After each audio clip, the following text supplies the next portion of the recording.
नमस्कार सर्वांना, आपल्या धर्मसंस्कृती चॅनलमध्ये आपल्या सर्वांचं स्वागत आहे.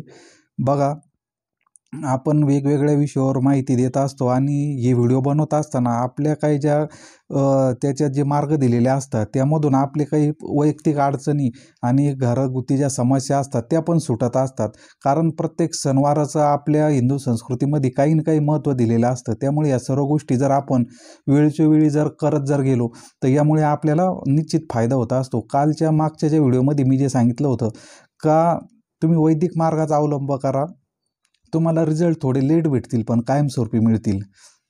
तर बघा, असंच एक नवनवीन जे सर्वसामान्यांच्या महाराष्ट्रातच काय तर महाराष्ट्राच्या बाहेरसुद्धा आणि देशाच्या बाहेरसुद्धा पार नेपाळ देशापर्यंत ज्यांचं मनावर गारूड येते नवनाथ भगवान, त्या नवनाथांची धर्मनाथ बीज येते.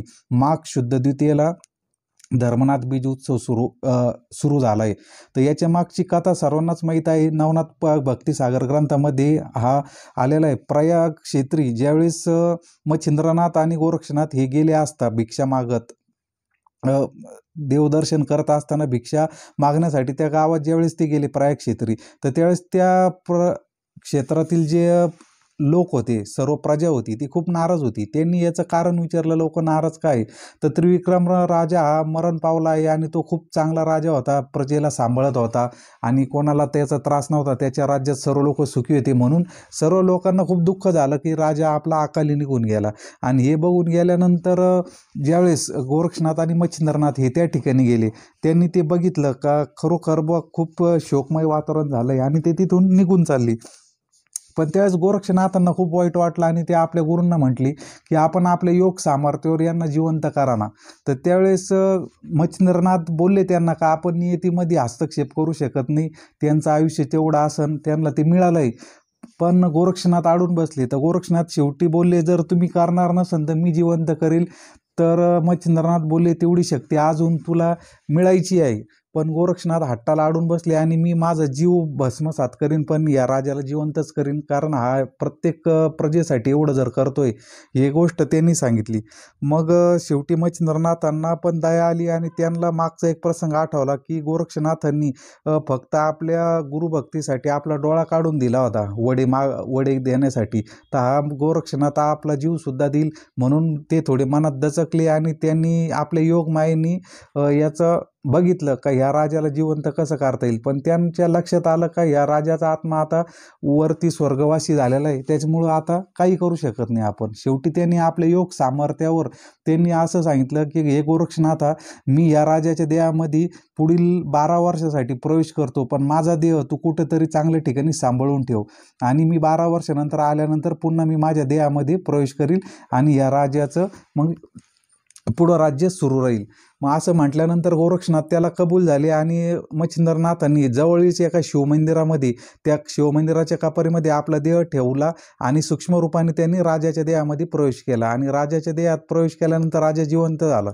तर मग इकडं गोरक्षनाथ या जे मच्छिंद्रनाथांचा देव होता तिथं त्याचं ते संरक्षण करू लागले. आणि तिथली जी संरक्षण करीत असताना त्या मंदिरामध्ये जी एक पुजारी होती, महिला होती, तिला सांगितलं हा प्रकार आणि तिला राजाचं म्हणजे मच्छिंद्रनाथांचं संरक्षण करण्यास सांगितले आणि ते स्वतः तीर्थयात्रा करायला निघून गेली. त्यानंतर पुढं काय झालं, इकडं राजा जिवंत झाल्यानंतर राजाचा इकडं सुरुवात झाली सर्व राज्यकारभार. आणि राज्यकारभार करीत असताना त्रिविक्रम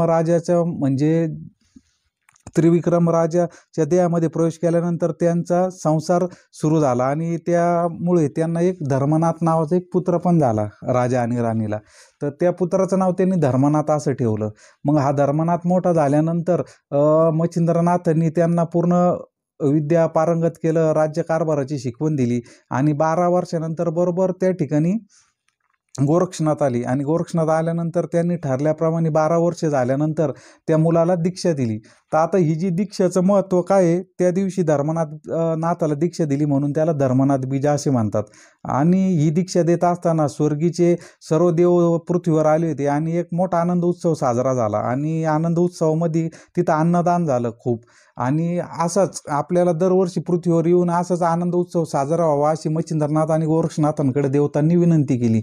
मग हे देवतांची विनंती त्यांनी मान्य केली आणि गोरक्षनाथांनी आपल्या गोरक्ष किमयागारी ग्रंथामध्ये पण लिहून ठेवलं आहे की जर इथून पुढे धर्मानाथ बिजेल जो कोणी अन्नदान करेल किंवा आमचं स्मरण करेल त्याच्यावाले पूर्ण पापातून मुक्ती होईल. म्हणून हे धर्मनाथ बिजेचं महत्त्व वाढलं. पण त्यातल्या त्यात दुसरी एक गोष्ट अशी होती का पृथ्वीवरील नवनाथांनी जर कोणाला संसारी माणसाला जर दीक्षा दिली असेल तर त्यावेळेस ती धर्मनाथाला दिली होती.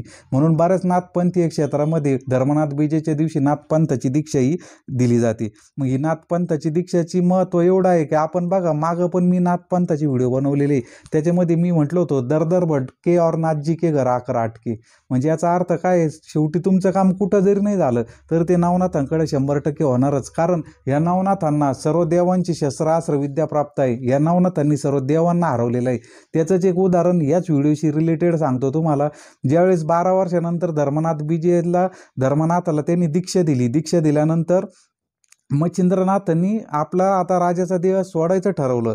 पण जो देह त्यांनी त्या मंदिरामध्ये ठेवला होता त्या मंदिरातला जो देह होता तर त्या राजाची राणी ज्यावेळेस त्या मंदिरामध्ये दर्शनाला येत होती त्यावेळेस ती त्या महादेवाला विनंती करायची की माझं सौभाग्य असंच राहू दे. त्यावेळेस त्या मंदिरातील पुजारणीला तिचं हसू आलं का तू विधवा आहे आणि तू असं बोलू नको. मग तिनं सगळा प्रसंग सांगितला का गोरक्षनाथांनी देह इथं ठेवला आहे कसं काय केलेलं आहे. मग तिनं शेवटी तिला असं वाटतं का शेवटी आपण विधवा होणार एक दिवस. तर ती राणी असं ठरवलं की एक दिवस आपण ह्या जो देह याचाच नाश करून टाकू. तर तिनं काय केलं त्या देहाचा पूर्ण तलवारीनं सैनिकाच्या हातून तुकडे केले त्या राजाच्या राणीनं धर्मनाथाच्या आईने आणि ते तुकडे केले आणि सगळीकडे फेकून दिले. ते तुकडे ज्यावेळेस फेकून दिले ना तर त्यावेळेस वर स्वर्गीचे जे देव होते म्हणजे अप्सरा गंधर्व ज्यावेळेस हे गंधर्व आणि जे भैरवाचे गण होते यांना पण खूप राग आलेला होता मच्छिंद्रनाथांना. कारण त्यांनी यापूर्वी त्यांना युद्धात हरवलं होतं. तर त्यावेळेस मग ते म्हणे आपल्याला आता चांगला एक गोष्ट झाली का मच्छिंद्रनाथाला त्याचे तुकडे आपल्याला मिळालेले ना आता परत जिवंत होऊ नये म्हणून हे तुकडे आपण स्वर्गात आणून ठेवू. तर त्यावेळेस ते स्वर्गामधून तुकडे गोरक्षनाथांनी आणले होते आणि ते वीरभद्राबरोबर त्यांनी युद्ध करून वीरभद्राला सुद्धा त्यांनी ठार केलं होतं. वीरभद्राला सुद्धा ठार करून त्यांनी ते तुकडे जोगिनींकडून मिळवले होते आणि इथं गोरक्षनाथांनी खाली आणून पुन्हा त्याच्यावर संजीवनी मंत्र टाकून तो देह सजीव करून आणि त्यावेळेस मच्छिंद्रनाथांनी त्यामध्ये प्रवेश केला होता. म्हणजे खूप मोठी परंपरा आहे नाथपंथाची. आपल्याला बऱ्याचशा गोष्टी माहीत नसतात. नवनाथ ग्रंथ भक्तिसार हा आत्ताचा आहे म्हणजे 1600-1700 सालातला नवनाथ भक्तिसार ग्रंथ आपल्या महाराष्ट्रात मराठी भाषेत लिहिलेला आहे. पण नवनाथांचं कार्य हजारो म्हणजे सत्ययुगापासून नवनाथांचं कार्य पृथ्वीवर आहे. आपली जुनी व्हिडिओ आहे तुम्ही अवश्य बघा. त्यामध्ये या व्हिडिओमध्ये आता जास्त माहिती म्हणजे व्हिडिओ खूप मोठा होईल. तर धर्मनाथ बीजेचं महत्त्व सांगत असताना हेच जर तुम्हाला जर शक्य असेल तर तुम्ही नाथपंथाची दीक्षा अवश्य घ्या धर्मनाथ बीजेच्या दिवशी.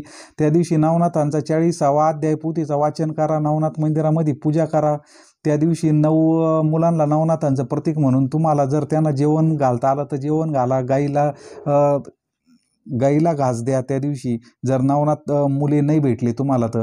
म्हणजे त्या योगे काय होईल आणि ओम नवनाथ आहे नमा या आपल्या नवनाथ मंत्राचा आपण आयुष्यभर जप करा. त्याच्यामुळे आपल्यावर कुठली बाहेरची बाधा होणार नाही आणि ती बाधा जरी झाली तरी ती त्याच्यातून निघून जाईल.